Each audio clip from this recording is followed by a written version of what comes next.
नमस्कार। आज देश की तमाम फटाफट खबरों में आपका स्वागत है। खबरों के लिए आप हमारे चैनल से सब्सक्राइब कर सकते हैं। तो बढ़ते हैं खबरों की ओर। कांग्रेस अध्यक्षा सोनिया गांधी को अस्पताल से छुट्टी मिल गई है। हालांकि चिकित्सकों ने उन्हें घर पर आराम करने की सलाह दी है। वो बीते कई दिनों से अस्पताल में भर्ती थी और कोरोना संक्रमण के बाद आई जटिलताओं का इलाज करवा रही थी। गांधी 2 जून को कोरोना से संक्रमित हुई थी। इसके बाद से ही उन्हें अस्पताल में भर्ती कराया गया था। बता दें कि ईडी ने सोनिया गांधी को मनी लॉन्ड्रिंग मामले में 23 जून को पेश होने को कहा है। सोनिया गांधी को अस्पताल से छुट्टी मिलने की जानकारी पार्टी महासचिव जयराम रमेश ने ट्वीट करके दी। सोनिया गांधी को गत 12 जून को सर गंगाराम अस्पताल में भर्ती कराया गया था। जयराम रमेश ने कहा कि कांग्रेस अध्यक्षा को आज शाम सर गंगाराम अस्पताल से छुट्टी मिल गई है और उन्हें घर पर आराम करने की सलाह दी गई है। बिहार में भारतीय जनता पार्टी के विधायक हरिभूषण ठाकुर ने अग्निपथ योजना के खिलाफ प्रदर्शन कर रहे युवाओं को जिहादी बताया था।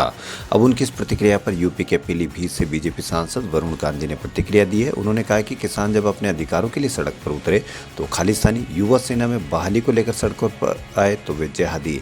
देशभक्त युवा माँ भारती की सेवा का भाव मन में लिए ददीची की तरह अपनी हड्डियां गलाता है, तब जाकर फौज में नौकरी पाता है।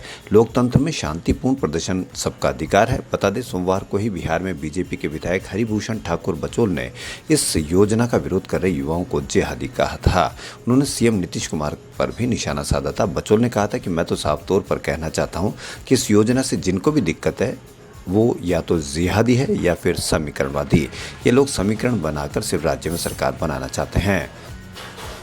बिहार में अग्निपथ योजना के विरोध के बीच बीजेपी के विधायक ने बड़ा बयान दिया। उन्होंने राज्य में इस योजना के खिलाफ प्रदर्शन कर रहे युवाओं को जिहादी बताया। बिहार भाजपा विधायक हरिभूषण ठाकुर बचौल के अनुसार जो भी इस योजना का विरोध कर रहे हैं वो जिहादी लोग हैं।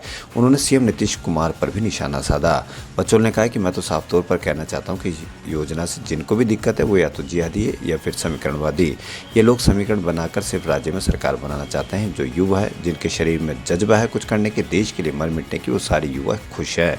राज्य में हिंसा जानबूझकर कराई जा रही है। ये सेना की नौकरी नहीं है, देश सेवा है। जिसमें हिम्मत है वो ही इस सेवा में जाएगा। देशभक्ति सस्ती चीज़ नहीं है। शपथ ही लिया जाता है कि हम मरेंगे, लेकिन जो लोग सुख सुविधा खोज रहे हैं, सेना ऐसे लोगों के लिए नहीं है। सेना में भर्ती के लिए अग्निपथ योजना के देश के कई हिस्सों में हो रहे विरोध के बीच प्रधानमंत्री नरेंद्र मोदी ने कहा कि सोमवार को कहा कि कई फैसले शुरुआत में अनुचित लग सकते हैं, लेकिन बाद में ये राष्ट्र निर्माण में मदद करते हैं। पीएम ने बेंगलुरु में एक कार्यक्रम के दौरान कहा कि कई फैसले वर्तमान में अनुचित लगते हैं, लेकिन ये देश के निर्माण में मददगार बनेंगे। हालांकि उन्होंने अग्निपथ योजना का सीधे तौर पर कोई संदर्भ नहीं दिया। गौरतलब है कि सेना में भर्ती के लिए अग्निपथ योजना के विरोध में कुछ संगठनों ने आज भारत बंद का आह्वान किया है। विरोध के चलते रेलवे को 500 से अधिक ट्रेनों को रद्द करना पड़ा। अग्निपथ योजना के ऐलान के बाद से अब तक हुई आगजनी और तोड़फोड़ में देश की संपत्ति को काफ़ी नुकसान हुआ है। गौरतलब है कि योजना के हो रहे विरोध के बीच गृह मंत्रालय ने अग्निवीरों के लिए केंद्रीय सशस्त्र पुलिस बल और असम राइफल्स में भी 10% नौकरी आरक्षित करने का ऐलान किया है। सीआरपीएफ और असम राइफल में अग्निवीरों को आयु सीमा में 3 साल की छूट दी गई है। माना जा रहा है कि इस कदम से अर्धसैनिक बलों में अग्निवीरों को नौकरी देने की राह भी आसान होगी। भारतीय नौसेना के अग्निवीरों के लिए मर्चेंट नेवी में रोजगार के अवसर देगा। इसके लिए जहाजरानी मंत्रालय द्वारा 6 सेवा मार्गों को भी शामिल किया गया है। इससे अग्निवीरों के लिए अनेक अवसर खुले हैं। दिल्ली की राजेंद्र नगर सीट पर उपचुनाव होने जा रहे हैं। 2 साल पहले यहां पर आम आदमी पार्टी के राघव चड्ढा चुनाव जीते थे, लेकिन उनके राज्यसभा सांसद बनने के बाद ये सीट खाली हो गई। अब इस सीट पर होने जा रहे चुनाव में मुख्य मुकाबला आम आदमी पार्टी और बीजेपी के बीच माना जा रहा है। राजेंद्र नगर में दाखिल होते ही हर किसी को मालूम पड़ जाएगा कि इस बार दोनों पार्टियां किन मुद्दों पर जनता का विश्वास जीतना चाहती है।